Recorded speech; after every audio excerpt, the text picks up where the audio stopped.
what's going on, everybody? This is DMV Click. I'm your man, Darren. And I'm Ravenna, but you can call me Vin for short. And welcome to our space. That's right. We're back again. This is episode 2. And today we will be talking about the 5 love languages. It's my favorite. I love talking about this. I bet. I know it. So, love language. What is love language? Basically, it is, according to Gary Chapman, who wrote the 1992 book, The 5 Love Languages, describes it as the 5 ways to express and experience love. And why do you think it's beneficial? What do you think the purpose of it is? I think it's to better understand your partner or significant other, to understand, but I guess a little more about them than what you think you know, because there's deeper meaning to people, and knowing their language and their behavior, I think it better gives you a look into their life a little more deeper. Yeah, and it's not just with like even a partner. It could be friends, family, even work. This could be beneficial to use, and how to what's the word? How to lead your employees, or communicate with others at your job. It can definitely still be beneficial, because everyone doesn't have the same love language. I know personally, before we started dating, I had no clue about this. Neither did I. And then we took the test, and it helped us better communicate, first and foremost. Definitely. Yep. Most definitely. What's your love language? Mine. Well, first, what are the 5 love languages, actually? Because some people may not even know that. What are the 5 love languages? Well, not in any order, but the 5 are acts of service, receiving gifts, words of affirmation, physical touch, and quality time are the 5 love languages. So what is your number 1 love language? Or highest rated? So my highest rated is acts of service. So we actually took this test a while ago once we first started dating, and we recently took it again just to kind of see if things changed. And mine still was acts of service. My first love language is acts of service. The second is quality time. Third, receiving gifts, followed by words of affirmation. And then my least love language is physical touch. Yeah, my first was quality time, physical touch, words of affirmation, receiving gifts, and acts of service. Okay, so let's kind of dive into what each of them mean. Quality time. Quality time to me, and as it is defined, is basically what it says. The TV off, and it's convo and activities. It's not, your full undivided attention, but it's also just spending time with that person and really focusing on them and nothing else. Full undivided attention, loving them and giving them all the attention, not distracted on your phone, not trying to see what's going on, not trying to listen to this, look at that, check this out. It's like, no, I'm here for you. You got all my attention. I'm here for you, and that's that. That's what I feel quality time is and what it means. So can we give like some example? I know you said a little bit earlier, but like what would be an example to you of quality time, like something that we've done that you consider quality time? I would say spending an off day together, or taking off for that person, or taking off for me in this case. And me coming over, or you coming over, and we watch YouTube, movies, whatever it is, but it's just me and you. It's nothing else. Nobody. If somebody calls or somebody texts, we'll talk to them later. But at that time, in that moment, it's just us, and we're relaxing, joking, talking, doing whatever we feel. But it's just us. Like we're the only 2 on earth, basically. That's how it feels, and that's what I feel like quality time is. Distractions, or postponing and stuff that they say really hurts it, which I can say it does, but sometimes I understand. But when we do get that quality time, I think it's some of the best times. Yeah, I definitely love our road trips too. Those are pretty fun. Yeah, even though you don't like driving, but it's okay. I mean, 50-50. No, But not at all. Not at all. 50-50. And what's your top one again? So mine's is acts of service. And acts of service for me is doing things without me having to ask you to do it. And it don't look like that. Yes, doing things without me having to ask you to do it. I'm a big actions person, so which is I think is where we are like kind of opposite, where I'm more actions and you're more words. Like words can really get you to do a lot, whereas actions can get me to do a lot. So some examples of that is putting in gas in the car, doing chores around the house, or helping me out with chores, or well, not chores, but household duties. Right. I say chores like without chores, without having to be told to. Right. You know. Taking initiative, and a big one for me is being proactive and not reactive.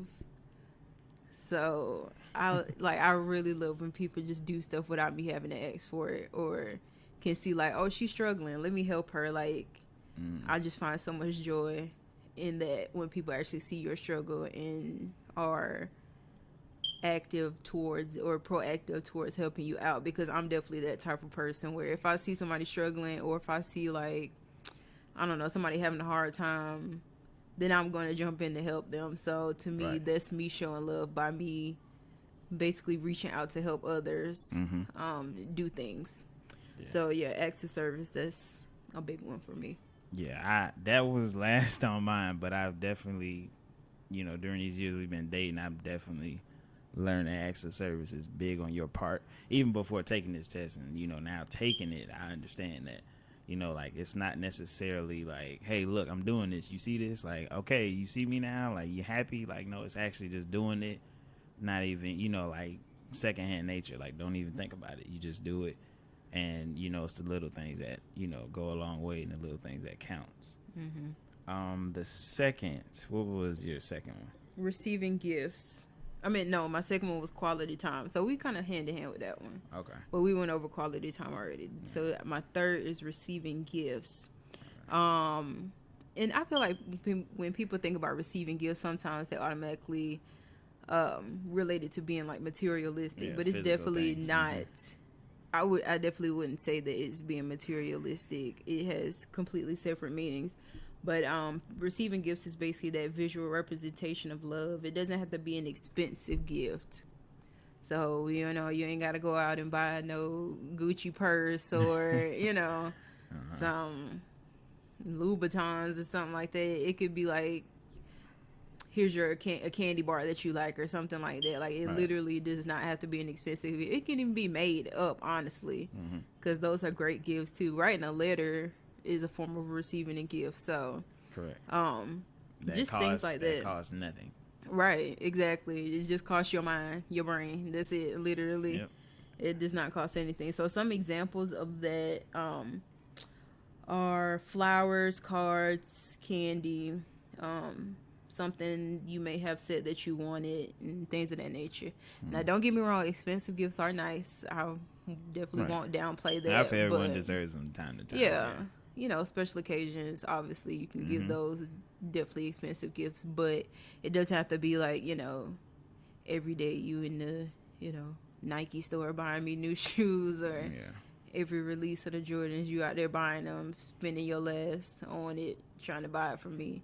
It literally can just be like, I don't know, a rose or something like that, or your favorite candy, or even as far as like, even when you go to the store saying, hey, did you want something, or just picking up, some snacks or something, for me, it goes a long way. So, and that plays also with acts of service, because I think that's like, that tells them you on my mind or something like that, and that's a small thing. You got them their favorite candy bar.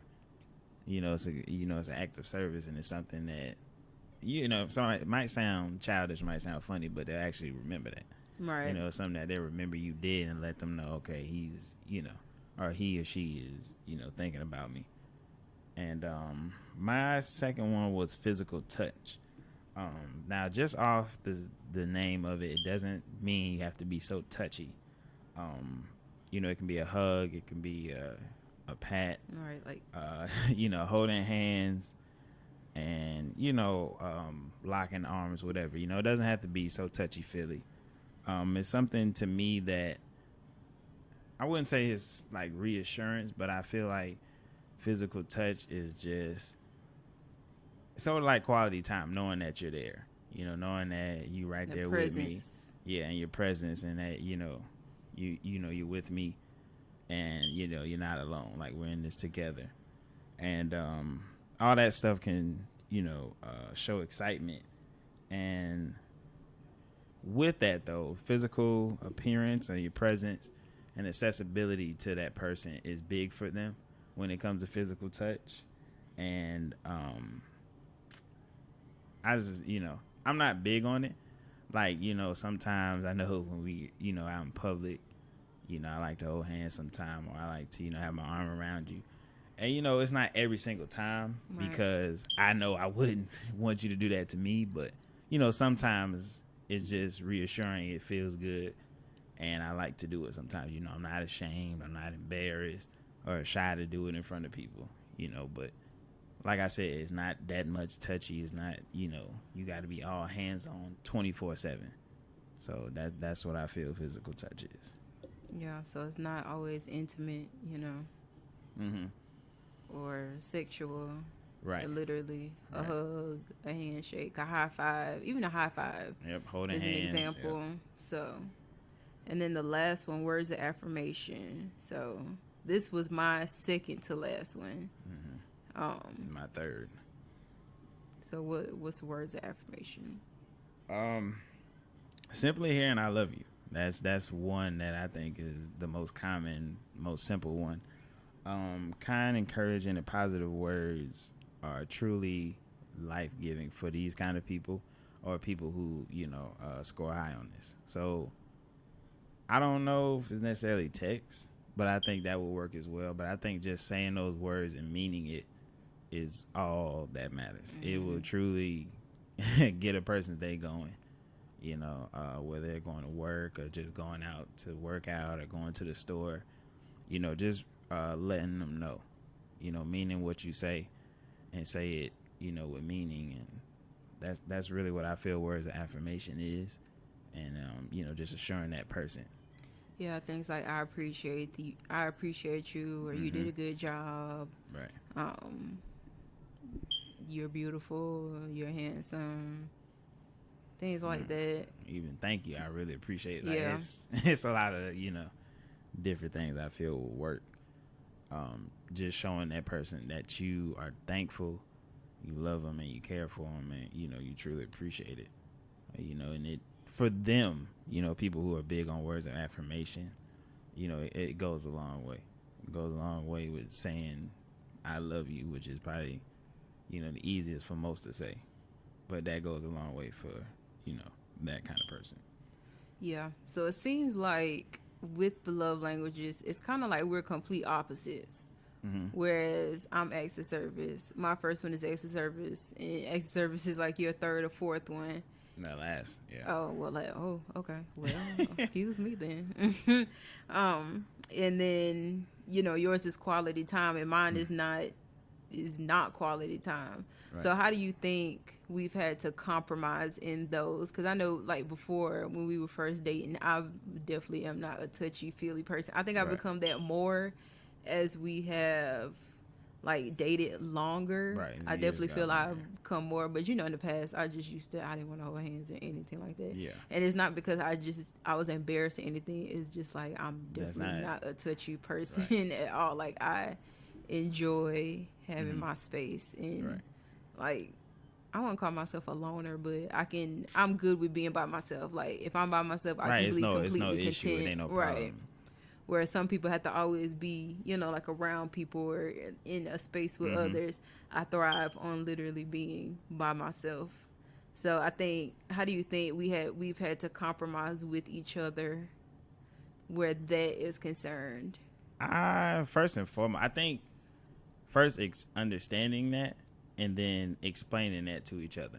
Like, I think, just acting or just, what I'm saying, doing it without them knowing, it's like, like, what's wrong with you? Like, what's going on? But instead, you're like, hey, look, I know you touchy feel, you physical touch or, whatever, but I'm not big on that. but I will learn to, be a little better at it, for you, because you love that person, you care about that person.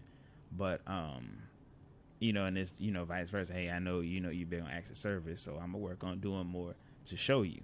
So I think, that was the first thing, was communicating it and explaining it to your partner, not just, hey, I don't like that, and then it's like, girl, what's wrong with her, or what's wrong with him? Like, what's now going y'all on? arguing, mad at each other over nothing. And you're not really understanding it. So I think, that's another big reason to take the test. And, but yeah, I think communicating it to each other first, and then compromising, because I feel like if you're in a relationship, you're going to have to compromise. I don't, unless y'all just match made in heaven, but I feel like, even then you still got to compromise. Right. Like you just, that's one thing.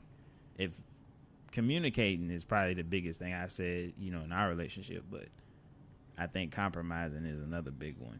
And I think that's how we were able to not only learn the love language, our love languages, but also compromise for each one, and understanding what our strongest, language was, and how to better, how can I say this, how to better act towards it, or how to, behave better, or not, I don't want to say behave better, but show the language that they're strong at more to them. Right. Yeah. I think another thing is, what was I about to say? I completely forgot.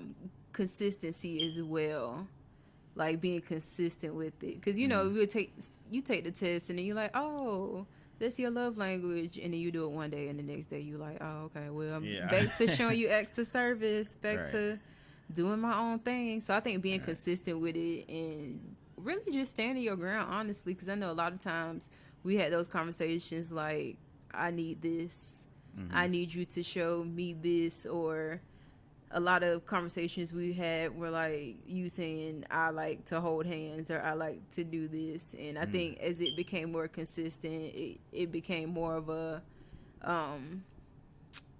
what's the word, like you do something without even realizing you're doing it, like it's just a regular routine at that point. Or even as far as like when we go to the restaurants, how now we put like the quality time, which you were talking about, not having distractions, where we put our phone up. Like unless it's your mama, your daddy calling, you don't need to answer the phone.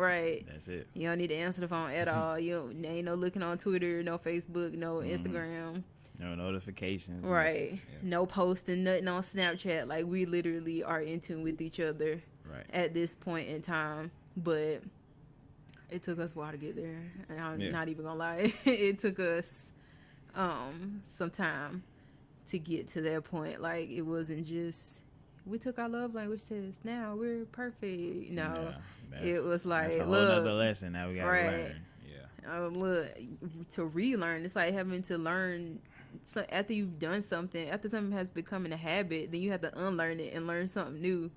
It's just like, it took us some time. Like it just really took us some time. Yeah, but we're here now, and it's been great. And I think learning is something that during these times right now, I think with everything going on, it's just you're able to learn. I think learning and self-knowledge and teaching yourself is big right now. So learning your partner's love language, and actually studying examples, and how you can show that to your partner or significant other, I think is big now, because little things can really ruin stuff and really ruin relationships. So I think understanding where a person is coming from truly, deep inside, I think that better helps you in the long run when something happens, because now you're like, okay, I understand, I didn't spend enough time with him or her, or I really didn't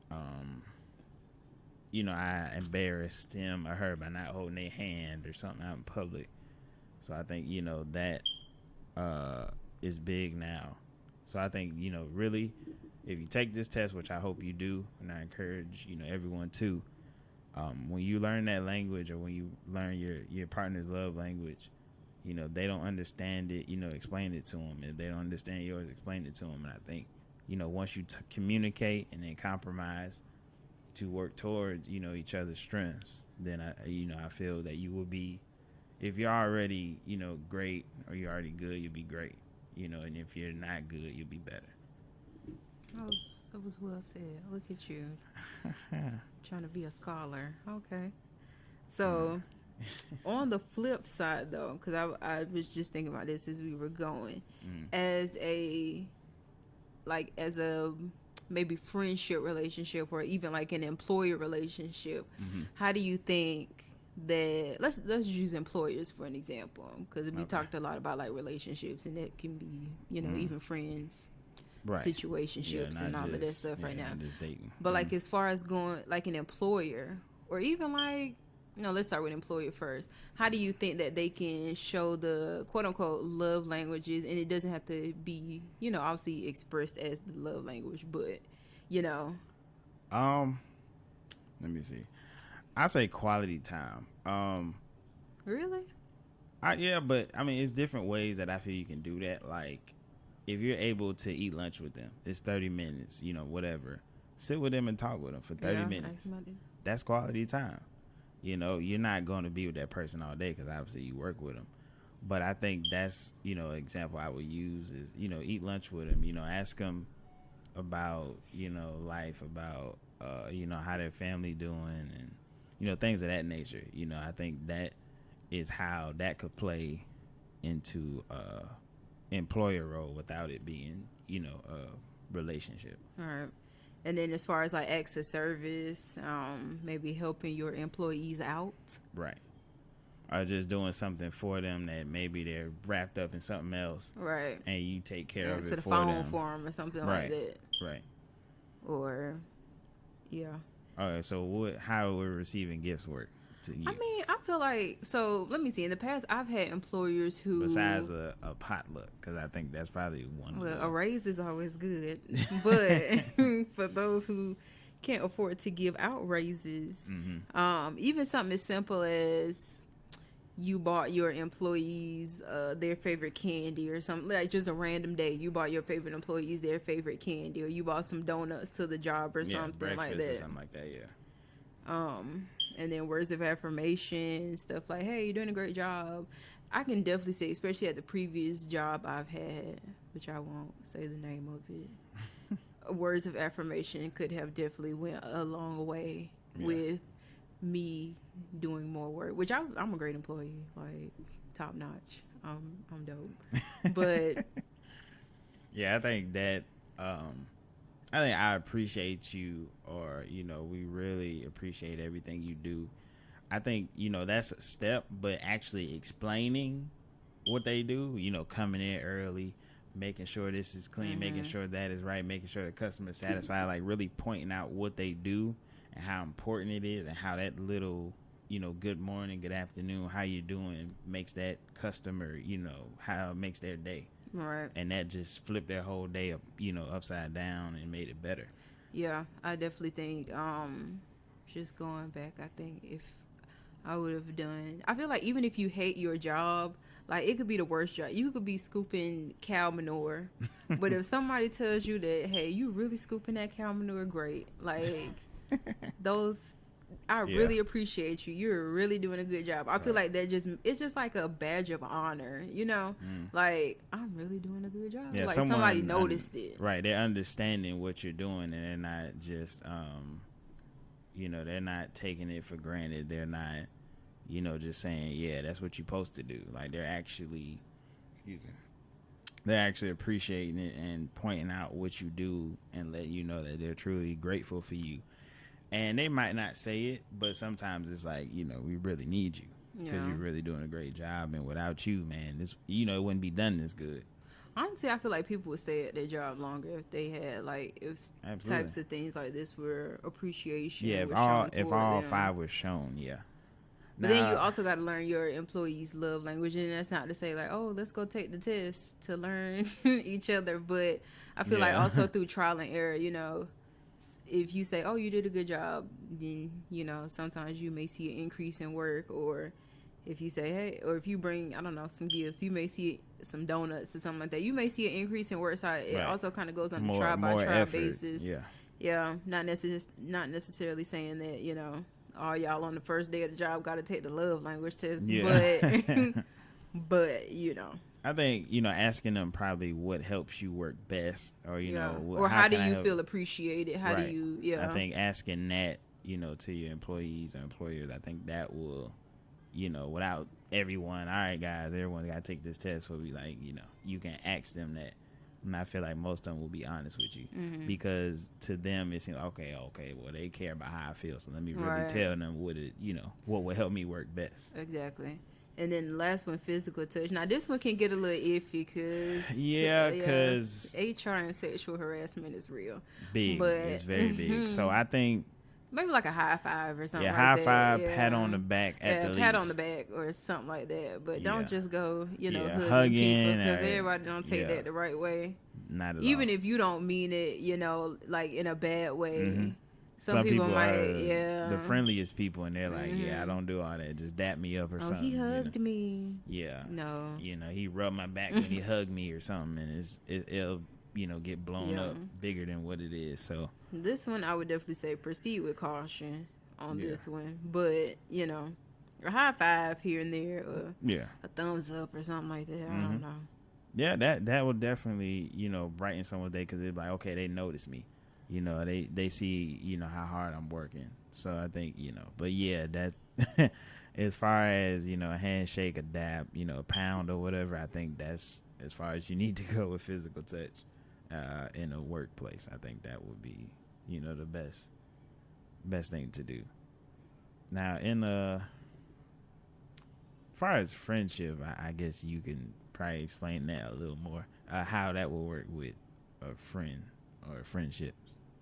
I feel like it really kind of works the same way as with relationships, really, because it's more informal. Like with the employers, that was more so formal, ways of communicating. But with friends, again, it's more job first and foremost. It's more. It's still informal as with relationships. Obviously, you're not you don't have that title, but you can still show these things, like spending quality time with your friends. Like my friends, for instance, I don't like when we use. Well, I guess I don't know. I feel like I probably have a different love language with my friends than I would with you. Like with my friends, off the bat, I feel like quality time would be one, definitely, because I don't like when my friends use the phone if we're out. Like, and I've definitely told friends before, like, hey, can you? Yeah. Is the phone that important? Why did you invite me out if you're just gonna be on the phone? Right. Yeah. Which I didn't say that, but I was thinking that. But what I said was, hey, I don't like when we be on the phone. Can we? Yeah. We face to face. Why do we need to be on the phone? Yeah, I think that'd be the biggest for me right. too. Yeah. We could have FaceTime if this is what we was gonna do. Yeah, like we out having fun. We shouldn't be distracted by nothing. Yeah. Or do we always have to, Snapchat everything? Like, let's just live in the moment. Yeah. So, I definitely think that's my love language with friends. But, I still feel like you can use these same, things that you can use also in your relationship with friends as well. Right. And relationships with other people. Yeah. Not just your partner, or wife, husband, significant other. I think you can use this, with anybody, with your sister, brother, children. Yeah. Employees, employers, I think it applies all the way around. And at the end of the day, I think thinking is understanding it first and foremost, learning how to show it and apply it. And I think, communicating that and, compromising, I think it'll go a long way for you. And it'll truly show. That's your two favorite words, communicating and compromising. Yeah. Because you communicating is big. I don't. It's drink as simple every as time Darren says communicate or compromise. Like, and compromise a new one. But I mean, it's hand in hand. Excuse me. I think it's hand in hand with those two. And if you can master those two, I think understanding someone's behavior and how they communicate and how they work. I mean, it's not too much that will go wrong, and not too much that will catch you by surprise, or just like, whoa, why they act like that, or that's not right, I'm not feeling it. Instead of saying, oh, okay, I understand, they need a little more time spent learning this, or they need a little more time being taught this, and I think that's all. That's why I think those two are big. All right. So today's words will communicate and compromise. That's right. The biggest two. Right. So that pretty much wraps up this conversation. I think it was definitely a good one, an eye-opening one again, just to kind of get some feedback from you of some things that I could do from here on out and in the future. Likewise. So we'll have the link in our the link on our next post under our Instagram page, DNV Click, for you all to take the test if you want to, and let us know what your scores were, or what your first love languages were in the last one, and chat up with us. So yes, please take it. It is a good test. It's not too long, maybe 5 minutes at the most, and you'll get your results either by email. You can believe it's on the site once you finish. Yeah. So let us know. We enjoyed talking to y'all, and we will see y'all next week. See you next week. And we are out.